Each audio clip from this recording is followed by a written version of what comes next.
Bună ziua și bine v-am găsit la Sezon Agricol. Mă aflu într-o livadă de prun. Soiurile sunt Stanley, Centenar și Prezident. Echipa Sezon Agricol efectuează lucrările de tăiere în această livadă. Iar eu am hotărât să vă fac un filmuleț în care vom aborda tema îndesirea sau mai bine zis înlăstărirea coroanei la prun. De ce se întâmplă acest lucru? De ce noi, după fiecare tăiere, obținem un rezultat, ca rezultat o înlăstărire, o îndesire a coroanei?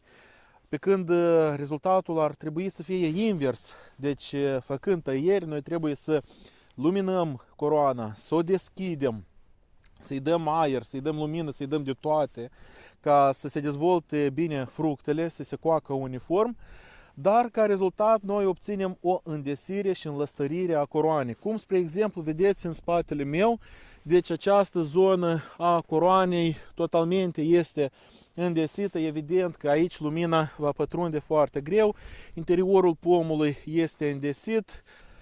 Deci chiar și aici, dacă să ne uităm, la fel, coroana este îndesită, cu toate că tăierile se fac în fiecare an. Deci haideți să analizăm pas cu pas care au fost greșelile, poate, făcute în această livadă în timpul tăierilor și care ar fi soluția ca să nu se mai repete acest lucru, să nu se mai îndesească coroana, și mă refer doar la prun, să nu se mai îndesească și să nu mai avem atâți lăstari în acest pom. Deci ce este de făcut? Deci iată, dacă ne uităm în coroana pomului. Bineînțeles, acolo, în mijloc, a fost eliminat axul central. Din păcate, a fost eliminat foarte greșit, fiindcă dacă să ne uităm, aici a fost ras acest ax, a fost tăiat foarte jos, foarte scurt. Cum am mai spus eu, atunci când eliminăm un ax, lăsăm o tulpiniță.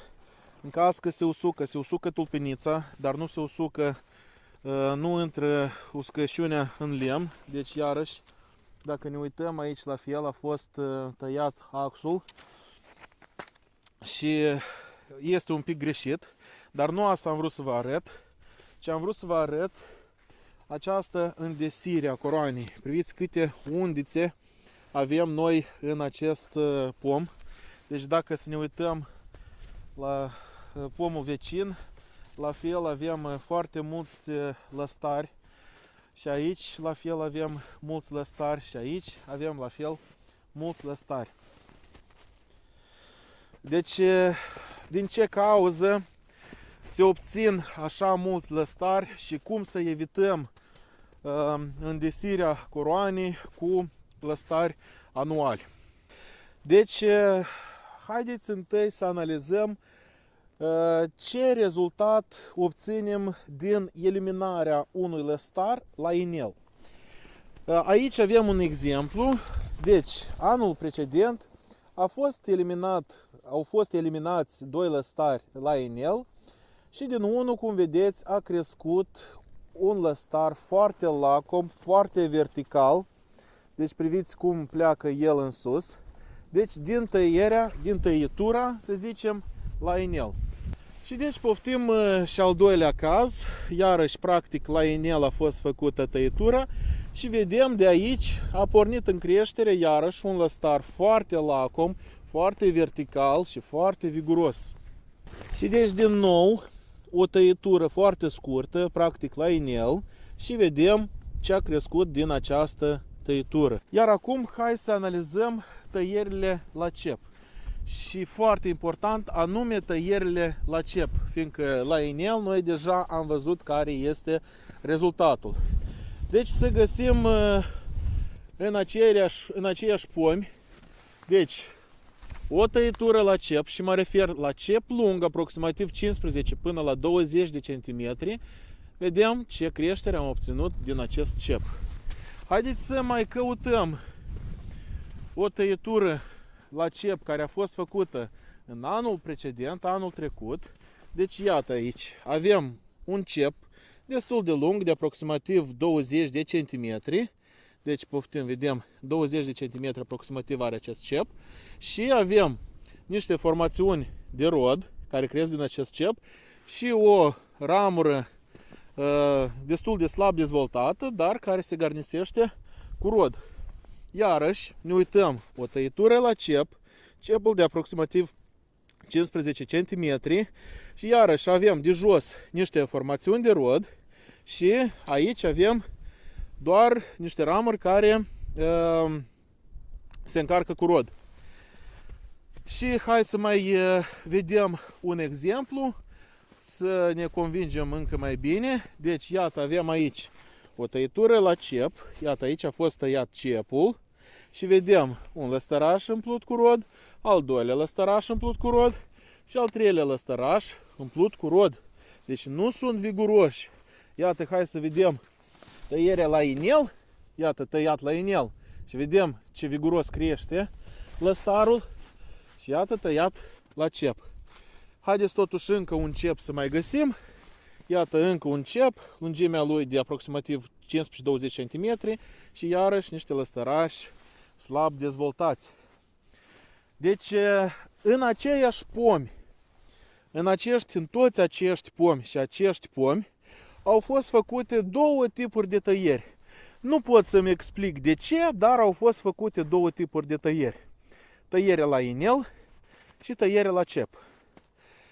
Deci, îndesită coroana este, în primul rând, din cauza, și în acest caz, în această livadă, este îndesită din cauza eliminării axului.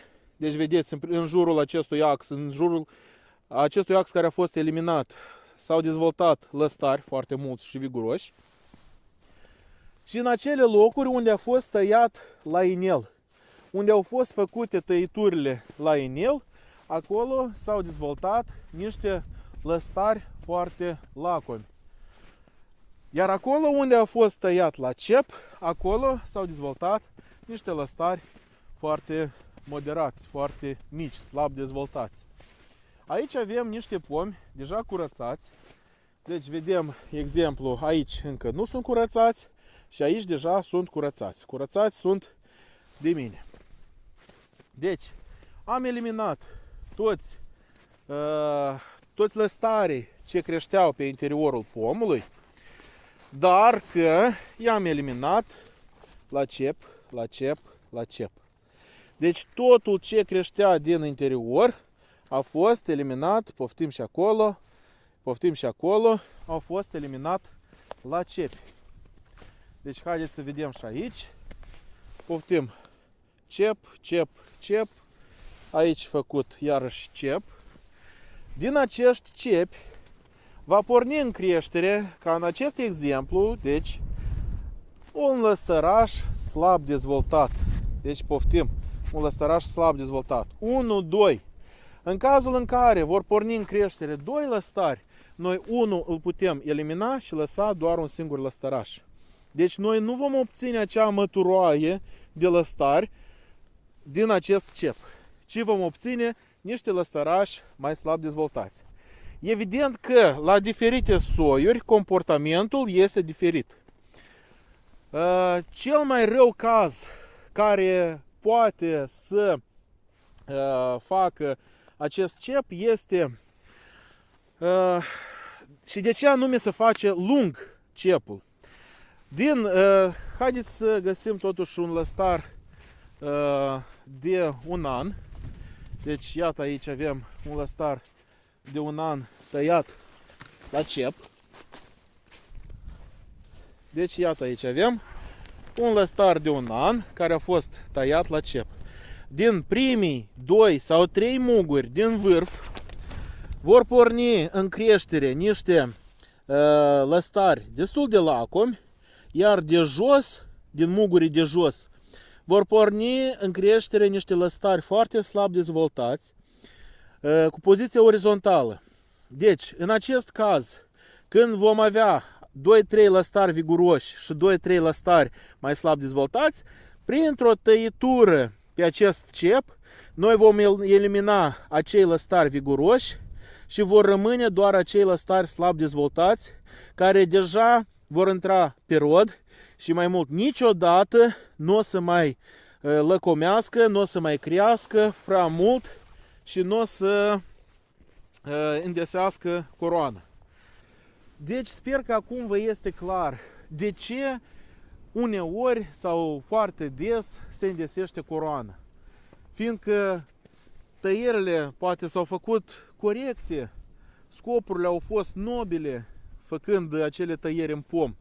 Doar că anume tehnica tăierii nu a fost corectă. Deci la cais și la prun niciodată, dar niciodată nu se taie la inel. Doar la cep. Și cepul trebuie să fie lung, de aproximativ 15-20 de centimetri. Îi mai numim creionașă. Deci tăiem totul la creionașă.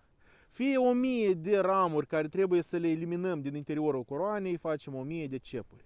Acești cepi vor dezvolta probabil din vârf, din 2-3 muguri, niște lăstari lacomi, viguroși, iar de la bază niște lăstari slab dezvoltați.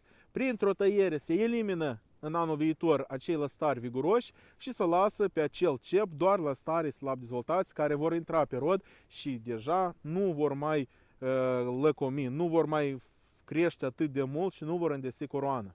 Niște lucruri foarte simple, dar care trebuie să le ținem minte. Deci tehnica lucrărilor la fel contează foarte mult, pe lângă cunoștințele pe care le aplicăm în pomii atunci când facem lucrările de tăiere. Deci cam asta am vrut să vă zic, foarte simplu și foarte la subiect.